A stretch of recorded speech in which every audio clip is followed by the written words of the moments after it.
Hi வணக்கம், welcome to Soumya உலகம். இன்னைக்கு நம்ம களத்தப்பம், கேரளா ஸ்பெஷல் களத்தப்பம் தான் செய்ய போகிறோம். இதை தேங்காய் போட்டும் செய்யலாம், தேங்காய் போடாமையும் செய்யலாம். நான் தேங்காய் போட்டே செஞ்சுருக்கேன். தேங்காய் போட்டு தேங்காய் எண்ணெய் ஊற்றி அந்த தேங்காயோட ஸ்மெல்லே நல்லா அதிகமாக இருக்கிற மாதிரி செஞ்சுருக்கேன். தேங்காய் வேணாம், தேங்காய் எண்ணெய் வேணான்றவங்க நார்மல் ஆயிலே ஊற்றிக்கலாம்.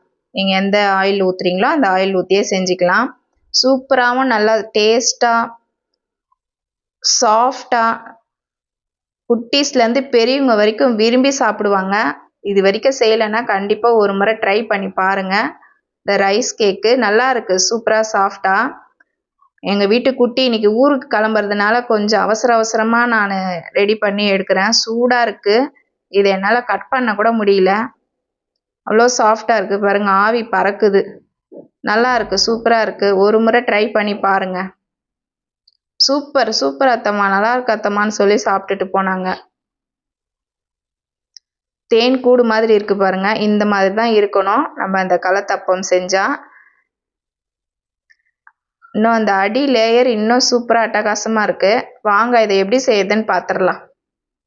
ஒரு கப்பு பச்சரிசி, நான் ரேஷன் பச்சரிசி தான் எடுத்திருக்கேன். இந்த கப்பில் ஒரு கப்பு ரேஷன் பச்சரிசி. இது ஒரு 4 மணி நேரம் இல்லை 4 மணி நேரம் ஊற வைக்க முடியல அப்படின்னா 2 மணி நேரமாவது ஊற வைக்கணும். அரிசியை கழுவி ஒரு 2 மணி நேரம் ஊற வச்சிடலாம். அரிசியை நல்லா ஒரு 2-3 வாட்டி கழுவிட்டு அதுக்கப்புறம் ஊற வச்சிட்டோம்னா நான் ஒரு 3 ஹவர் ஊற வச்சு இதை அரைச்சி எடுத்துக்கிறேன்.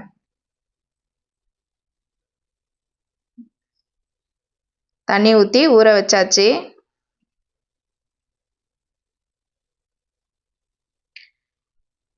ரைஸ் நல்லா ஊறி இருக்கு அரிசி. இப்போது இந்த அரிசி கூடவே நம்ம சாதம், வெள்ளை சாதம் நான் எடுத்து வச்சுருக்கேன். காலையில் வடித்த சாதம் கொஞ்சம், நம்ம இந்த அரிசி சேர்த்தோம் இல்லையா, அதே கப்புலேயே ஒரு பாதி கப்பு சாதம் சேர்க்கணும். அந்த சாஃப்ட்னஸ்க்காக நம்ம அந்த சாப்பாடை சேர்க்குறோம்.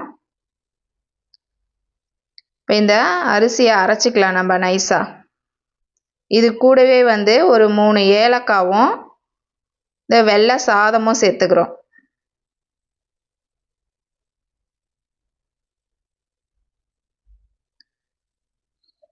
வாசனைக்காக நம்ம ஏலக்காய் சேர்க்குறோம்.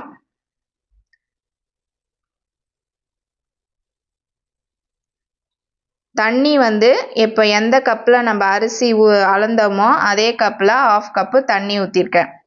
ஏலக்காய் இதிலே சேர்த்து அரைச்சி எடுத்துடுறேன் நான். அவ்வளோதான், இது நல்லா சாஃப்டாக நைஸாக அரைச்சாச்சு. தண்ணி இப்போ இந்த அளவுக்கு இருக்குது. இன்னும் ஒரு 1/2 கப்பு தண்ணி இருக்குது. இதில் ஒரு 1/4 வாசி தண்ணி ஊற்றிக்கிறேன். 1 கப்பு ரைஸ் எடுத்தோமா, 1 கப்பு அரிசி எடுத்தோம், அதே கப்லேயே வெல்லம், 1 கப்பு வெல்லம். இப்போ இதை நல்லா சூடு பண்ணி வெல்லத்தை கரைக்கிறதுக்காக, இதை மண் தூசு தும்புலாம் இருக்கும் இல்லையா, அதுக்காக மட்டும்தான் இதை நம்ம சூடு பண்ணுறோம். அது மாதிரி நல்லா சூட்டோடவே இதில் ஊற்றி மிக்ஸ் பண்ணணும்.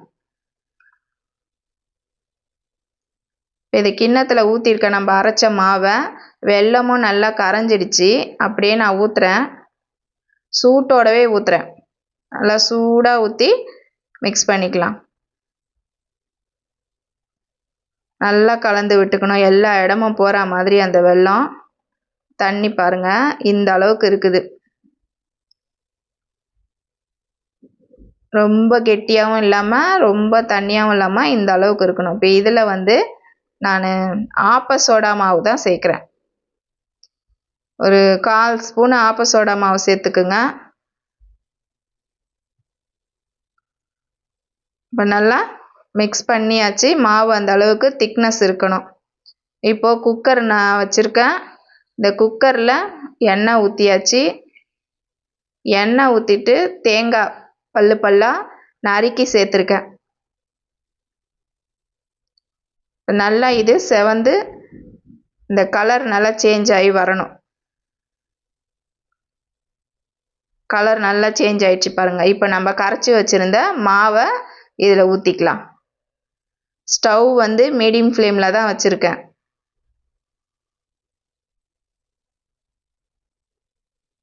கரைச்சி வச்சுருந்த மாவை இதில் சேர்த்தாச்சு.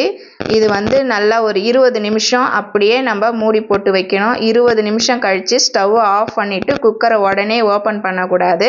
மறுபடியும் ஒரு 10 நிமிஷம் 15 நிமிஷம் அப்படியே விட்டுறணும். அப்படியே மூடி போட்டே இருந்ததுக்கப்புறம் அதில் இருக்க வேர்வை தண்ணிலாம் கொஞ்சம் கீழே இறங்கி கொஞ்சம் அந்த கேக் வந்து எடுக்கிறதுக்கு நல்லா நம்மளுக்கு ஈஸியாக வரும். அதை இல்லைன்னா அப்படியே புண்டு புண்டு புண்டு பித்து பித்து வந்துடுற மாதிரி இருக்கும். அதனால் அர்ஜென்ட் இல்லாமல் பொறுமையாக செய்யுங்க. அவ்வளோதான், கேக் ரெடி ஆயிடுச்சு. இதை வந்து வெந்துருச்சான்னு நம்ம செக் பண்ணுறதுக்கு நம்ம ஆஸ் யூஷுவல் கேக்கில் எப்படி குச்சி டூபிக்கு கத்தி எதையாவது குத்தி பார்ப்போம் இல்லையா, அந்த மாதிரி குத்தி பார்க்கும்போது அதில் ஒட்டாமல் வந்ததுன்னா ரெடி ஆயிடுச்சுன்னு அர்த்தம். அவ்வளோதான், ஆஃப் பண்ணியாச்சு. நான் வந்து ஒரு தோசை கரண்டி அடியில் கொடுத்து இதை எடுத்துக்கிறேன். தேங்க்யூ, தேங்க்ஸ் ஃபார் வாட்சிங். ஓகே, பாய்.